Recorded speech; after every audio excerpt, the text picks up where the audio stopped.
continuando com o Código de Administração de Recursos e Terceiros da ANBIMA, vamos ver as regras e procedimentos que estão expressos lá. Esse capítulo, né, que fala sobre as regras e procedimentos, estabelece algumas características obrigatórias para as regras, procedimentos e controles a serem estabelecidos e implementados pelas instituições participantes, objetivando a adequação às exigências da regulação vigente, né, aquela que é feita pela CVM. Em resumo, a adequação à natureza, ao porte, estrutura e modelo de negócio das instituições participantes, bem como a complexidade e perfil de risco das operações realizadas, acessibilidade a todos os seus profissionais, permitindo seu conhecimento. Então todo mundo tem que saber dessas regras, né? Não basta apenas criar, mas todo mundo tem que estar sabendo dessas regras e elas têm que estar adequadas ao porte da instituição. Divisão clara das responsabilidades e dos envolvidos nas funções de controles internos e de compliance. Coordenação entre as atividades de controle interno, compliance e gestão. Indicação de medidas necessárias para garantir a independência e adequada autoridade aos responsáveis pelas funções de controle internos e de compliance. E assim, são essas aqui, essas que têm que estar expressas, tá? Não, tem mais aí. Deixa eu ver. Não. Além disso, o código também estabelece exigências para a estruturação de áreas responsáveis por controles internos e compliance. Então, são algumas regras adicionais aqui pelas áreas que são responsáveis, tá? Pelo controle interno e compliance. Essas áreas devem ter, também como é de se esperar, tá? A estrutura compatível com a natureza, porte, modelo e negócio, independência com reporte direto ao diretor responsável pelos controles internos e compliance. Será que o pessoal da área de controle interno e compliance tem que ter independência? Tem que ter, né? Senão perde o sentido dessas áreas aqui. Profissionais com qualificação técnica, experiência necessárias, comunicação direta com a diretoria, administradores e conselho de administração, se houver, para realizar relatos relacionados às atividades de controle interno e compliance, incluindo indicação de possíveis irregularidades ou falhas identificadas, acesso regular à capacitação e treinamento, autonomia e autoridade para questionar os riscos assumidos nas operações realizadas pela instituição participante. Então, são regras que, além dessas aqui, tá, que a gente já viu, que perceba que a ideia mesmo, o tocante, é praticamente o mesmo, tá? Adequação ao porte, acesso de conhecimento ao pessoal das regras, divisão das responsabilidades, coordenação entre as áreas, né? E ainda tem essas regras adicionais aqui do controle interno e compliance. O grande ponto aqui é essa comunicação com a diretoria e o fato deles terem independência, né? Se eles não têm independência, como é que vai funcionar o controle, né? O controle é justamente para tentar averiguar as falhas que estão acontecendo nas regras e nos procedimentos. Se eles não tiverem independência, eles vão dizer que está tudo certo, né? Vão ver as falhas que estão acontecendo e vão dizer que está tudo certo. Então tem que ser independente para conseguir achar as falhas e reportar isso daqui para a diretoria. Esse é o contexto, tá? O código ainda permite que as atividades de controle interno sejam desempenhadas tanto dentro de uma mesma estrutura quanto em unidades específicas, sendo obrigatório, contudo, a indicação de ao menos um diretor, estatutário ou equivalente responsável pelos controles internos e pelo compliance. A esse diretor, o código proíbe a atuação em funções relacionadas à administração de recursos de terceiros, intermediação, distribuição ou consultoria de valores imobiliários, bem como qualquer outra atividade que limite a sua independência, dentro ou fora da instituição participante.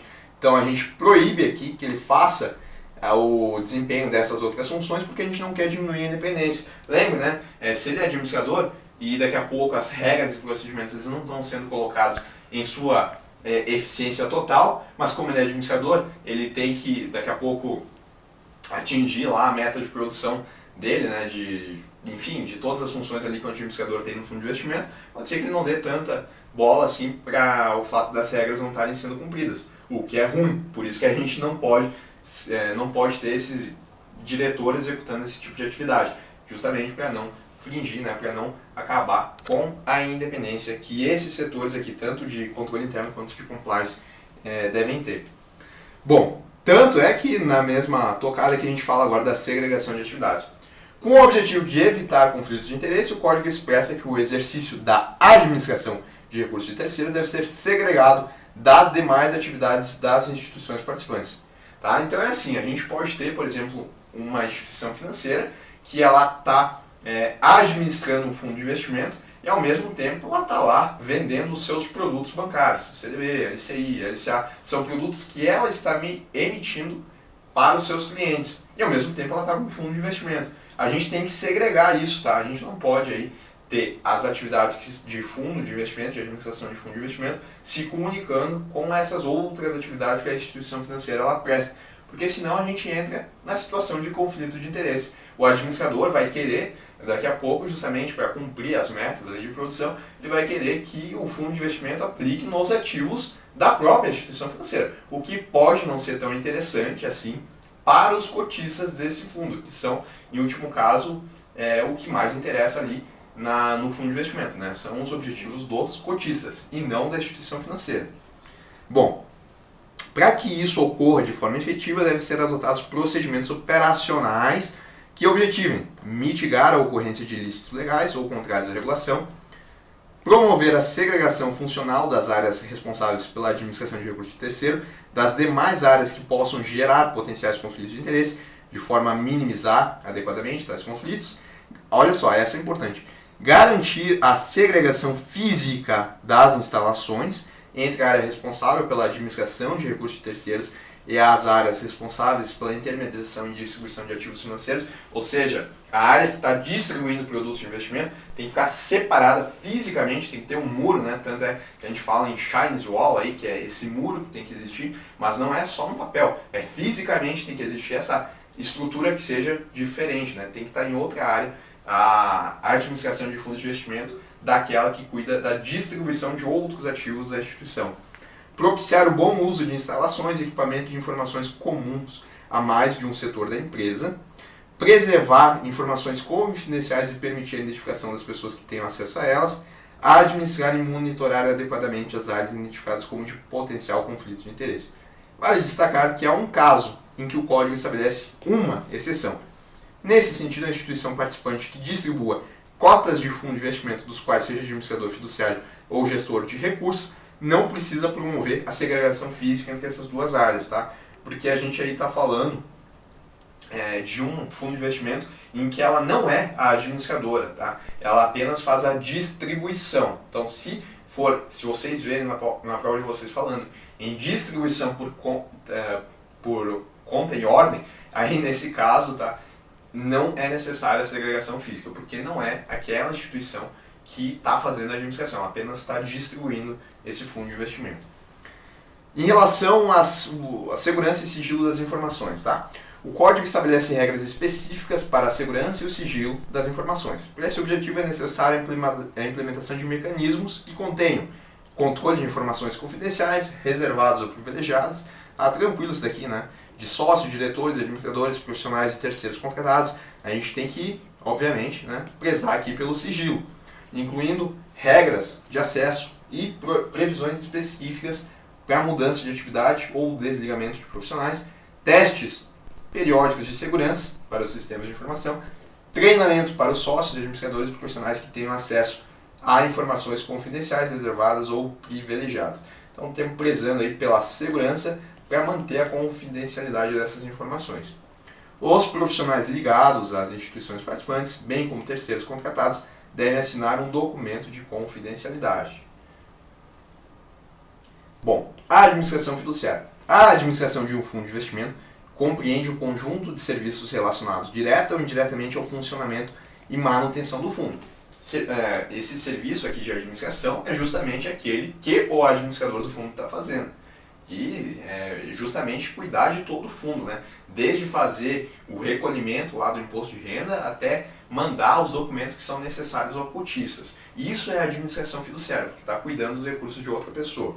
Dentro disso, uma das mais importantes atividades realizadas pelo administrador fiduciário de um fundo consiste na contratação de prestadores de serviço, como gestor, custodiante, e razão pelo qual o Código de Administração exige que ele tenha e efetivamente coloque em prática uma política interna que descreva os processos de seleção, contratação e supervisão desses prestadores de serviço. O administrador ele pode ele mesmo executar atividade de gestão, de custódia e de gestão de custódia no fundo, ele pode, tá? Mas ele também pode daqui a pouco contratar um gestor especificamente para fazer a função de gestor, um custodiante para fazer a função de custodiante, tá? E se ele fizer isso, ele vai ter que seguir alguns processos de contratação. Não pode simplesmente contratar qualquer pessoa para ser gestor de um fundo de investimento. Olha a responsabilidade, né? Porque o gestor vai estar lá diariamente comprando e vendendo ativos. Então, é isso, tá? Tem que ter uma política interna que descreva os processos de seleção desses profissionais. De acordo com o código, o administrador ainda possui como obrigações a constituição, a administração, funcionamento e divulgação de informações dos fundos. Aqui a gente está vendo, tá?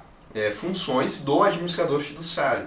Algumas, eu já disse ali para vocês, né? Comunicação com o cotista, recolher imposto de renda. Agora a gente está vendo outras aqui que cabem a ele.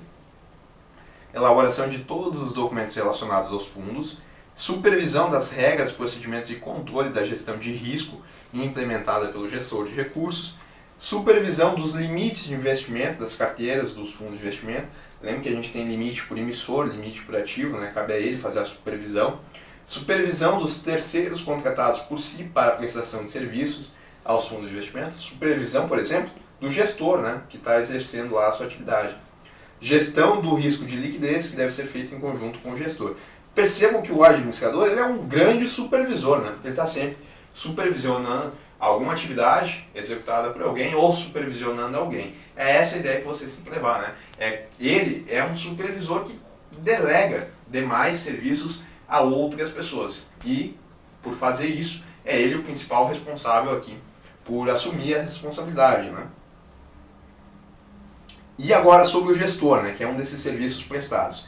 A atividade de gestão compreende um conjunto de decisões que determinam o desempenho do fundo e devem ser executados com observância dos termos estabelecidos nos documentos dos veículos de investimento no Código e na regulação vigente. Ou seja, tem que seguir principalmente a política de investimento do fundo. Se é um fundo de renda fixa, tem que investir em renda fixa. Se é um fundo que vai investir em tais ações, tem que cumprir. É isso, tá? Essa atividade ela deve ser exercida por profissionais que sejam devidamente habilitados e autorizados pela CVM para o exercício da atividade de gestão de recursos terceiros, bem como certificados nos termos lá do Código ANBIMA de certificação continuada. Não é qualquer pessoa que pode ser gestor, tá? Dentro do rol de atividade do gestor, o Código cita que ele é responsável por decisões de investimento e desinvestimento, que é deixar de aplicar em um determinado ativo, segundo sempre, né, a política de investimento, pelas ordens de compra e venda de ativos, pelo envio de informações relativas aos negócios realizados, pela negociação, alocação e rateio de ordens nos veículos de investimento, quando for aplicável, pelo enquadramento nos limites de investimento e risco da carteira, cabe ao administrador supervisionar isso, tá? Pelo processo de prevenção à lavagem de dinheiro e financiamento ao terrorismo dos ativos financeiros adquiridos, pelo controle de risco, incluindo, mas não se limitando à gestão de risco de liquidez, mercado e crédito, mas também outros riscos, para garantir que as operações realizadas tenham sempre propósitos econômicos compatíveis com seus documentos e estejam em consonância com os princípios gerais de conduta previstos no Código.